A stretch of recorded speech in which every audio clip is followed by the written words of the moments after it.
5వ అధ్యాయము. ఆయన ఆ జనసమూహములను చూచి కొండ ఎక్కి కూర్చుండగా ఆయన శిష్యులాయన యొద్దకు వచ్చిరి. అప్పుడాయన నోరు తెరచి ఈలాగు బోధింపసాగెను. ఆత్మ విషయమై దీనులైన వారు ధన్యులు, పరలోక రాజ్యము వారిది. దుఃఖపడువారు ధన్యులు, వారు ఓదార్చబడుదురు. సాత్వికులు ధన్యులు, వారు భూలోకమును స్వతంత్రించుకొందురు. నీతి కొరకు ఆకలి దప్పులు గలవారు ధన్యులు, వారు తృప్తిపరచబడుదురు. కనికరము గలవారు ధన్యులు, వారు కనికరము పొందుదురు. హృదయ శుద్ధి గలవారు ధన్యులు, వారు దేవుని చూచెదరు. సమాధానపరచువారు ధన్యులు, వారు దేవుని కుమారులనబడుదురు.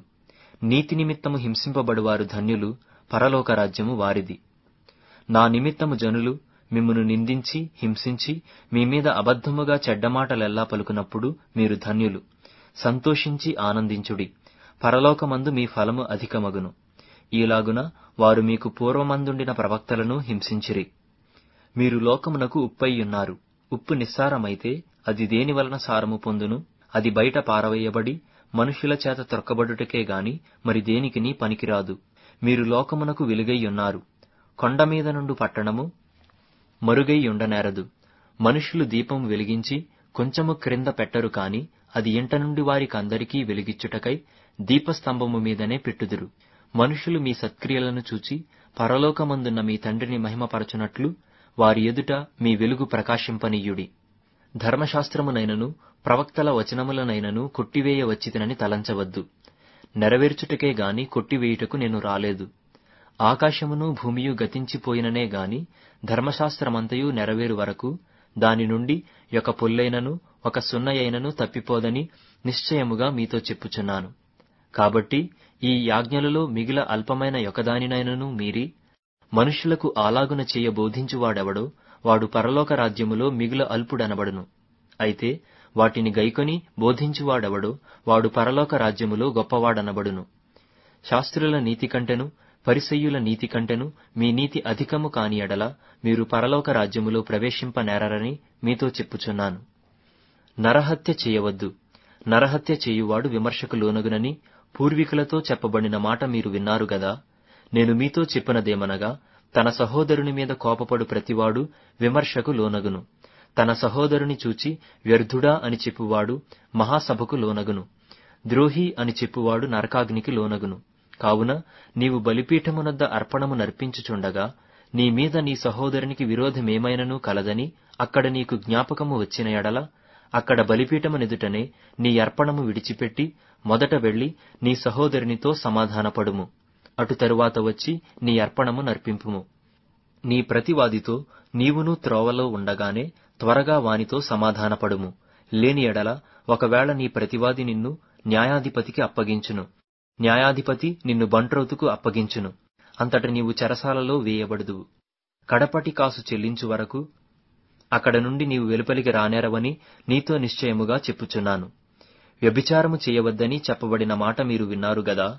నేను మీతో చెప్పినదేమనగా, ఒక స్త్రీని మోహపు చూపుతో చూచు ప్రతివాడు అప్పుడే తన హృదయమందు ఆమెతో వ్యభిచారము చేసిన వాడగును. నీ కుడికన్ను నిన్ను అభ్యంతరపరచిన ఎడల దాని పెరికి నీ యొద్ద నుండి పారవేయుము. నీ దేహమంతయు నరకములో పడవేయబడకుండా నీ అవయవములలో నొకటి నశించుట నీకు ప్రయోజనకరము గదా. నీ కుడి చెయ్యి నిన్నభ్యంతరపరచిన ఎడల దాని నరికి నీ యొద్ద నుండి పారవేయుము. నీ దేహమంతయు నరకములో పడకుండా నీ అవయవములలో ఒకటి నశించుట నీకు ప్రయోజనకరము గదా. తన భార్యను విడనాడువాడు ఆమెకు పరిత్యాగ పత్రిక ఇయ్యవలెనని చెప్పబడి ఉన్నది గదా. నేను మీతో చెప్పినదేమనగా, వ్యభిచార కారణమును బట్టిగాక తన భార్యను విడనాడు ప్రతివాడును ఆమెను వ్యభిచారిణిగా చేయుచున్నాడు. విడనాడబడిన దానిని పెండ్లాడువాడు వ్యభిచరించుచున్నాడు. మరియు నీవు అప్రమాణము చేయక నీ ప్రమాణములను ప్రభువునకు చెల్లింపవలెనని పూర్వీకులతో చెప్పబడిన మాట మీరు విన్నారు గదా. నేను మీతో చెప్పినదేమనగా, ఎంత మాత్రము ఒట్టు పెట్టుకొనవద్దు. ఆకాశము తోడనవద్దు, అది దేవుని సింహాసనము. భూమి తోడనవద్దు, అది ఆయన పాదపీఠము. యెరూషలేము తోడనవద్దు, అది మహారాజు పట్టణము. నీ తల తోడని ఒట్టు పెట్టుకొనవద్దు. నీవు ఒక వెండ్రుకనైనను తెలుపుగా గాని నలుపుగా గాని చేయలేవు. మీ మాట అవునంటే అవును, కాదంటే కాదు అని ఉండవలెను. వీటికి మించినది దుష్టుని నుండి పుట్టునది. కంటికి కన్ను, పంటికి పళ్ళు అని చెప్పబడిన మాట మీరు విన్నారు గదా. నేను మీతో చెప్పినదేమనగా, దుష్టుని ఎదిరింపక నిన్ను కుడి చెంప మీద కొట్టివాని వైపునకు ఎడమ చెంప కూడా త్రిప్పుము. ఎవడైనా నీ మీద వ్యాజ్యము వేసి నీ అంగీ తీసికొనగోరిన ఎడల వానికి నీ పైవస్త్రము కూడా ఇచ్చివేయుము. ఒకడు 1 మైలు దూరము రమ్మని నిన్ను బలవంతము చేసిన ఎడల వానితో కూడా 2 మైళ్లు వెళ్ళుము. నిన్నడుగువానికిమ్ము. నిన్ను అప్పు అడుగగోరు వాని నుండి నీ ముఖము త్రిప్పుకొనవద్దు. నీ పొరుగువాని ప్రేమించి నీ శత్రువును ద్వేషించుమని చెప్పబడిన మాట మీరు విన్నారు గదా. నేను మీతో చెప్పినదేమనగా, మీరు పరలోకమందున్న మీ తండ్రికి కుమారులై యుండునట్లు మీ శత్రువులను ప్రేమించుడి. మిమ్మును హింసించు వారి కొరకు ప్రార్థన చేయుడి. ఆయన చెడ్డవారి మీదను మంచివారి మీదను తన సూర్యుని ఉదయింపజేసి నీతిమంతుల మీదను అనీతిమంతుల మీదను వర్షము కురిపించుచున్నాడు. మీరు మిమ్మును ప్రేమించు వారినే ప్రేమించిన ఎడల మీకేమి ఫలము కలుగును? సుంకరులను అలాగు చేయుచున్నారు గదా. మీ సహోదరులకు మాత్రము వందనము చేసిన ఎడల మీరు ఎక్కువ చేయుచున్నదేమి? అన్యజనులను అలాగు చేయుచున్నారు గదా. మీ పరలోకపు తండ్రి పరిపూర్ణుడు గనుక మీరును పరిపూర్ణులుగా ఉండెదరు.